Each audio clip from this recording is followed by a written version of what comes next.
Ouais. Dis-moi, tu as commencé à peindre quand? J'ai commencé à peindre très très tôt parce qu'en fait je viens d'une famille de peintres, d'écrivains notamment, de, de poètes. Et donc j'ai été influencé très très jeune par les gens de ma famille qui étaient peintres et surtout par leurs amis qui venaient régulièrement à la maison en Espagne.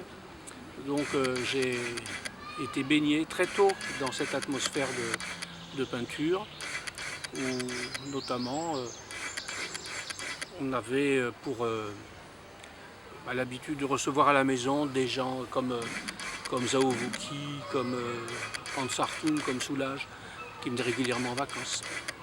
Donc ça m'avait donné envie de peindre et eux-mêmes m'avaient bien encouragé, alors que j'étais encore très jeune, bien sûr, à suivre une voie proche de la leur.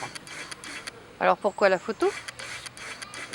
En fait, il se trouve que lorsque j'étais au lycée, quand j'avais une douzaine d'années, l'un de mes petits camarades de classe, à qui les parents avaient offert pour Noël un veau, le photographiait tous les lundis et m'amenait une photo régulièrement que lui-même avait l'habitude de développer dans son laboratoire. Et voyant tous les lundis ce veau qui grossissait, je voyais la vie qui grandissait au travers de cette photo et c'est quelque chose qui m'a marqué.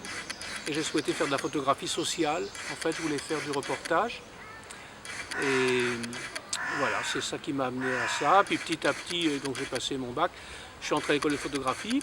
J'ai connu là des amis qui, eux, s'intéressaient à une photographie plus esthétique. Et c'est là où j'ai découvert en fait que la photographie n'était pas seulement le reportage, mais que ça pouvait avoir affaire à bien d'autres choses. Et comme ma mère n'avait pas beaucoup l'habitude d'acheter des magazines féminins, il se trouve que en fait, là j'ai découvert ce que c'était que la photographie de beauté et de mode. Et petit à petit, ça m'a vraiment attiré. C'est comme ça que je suis rentré après, un peu plus tard. J'ai eu la chance de rentrer au journal Elle à 18 ans.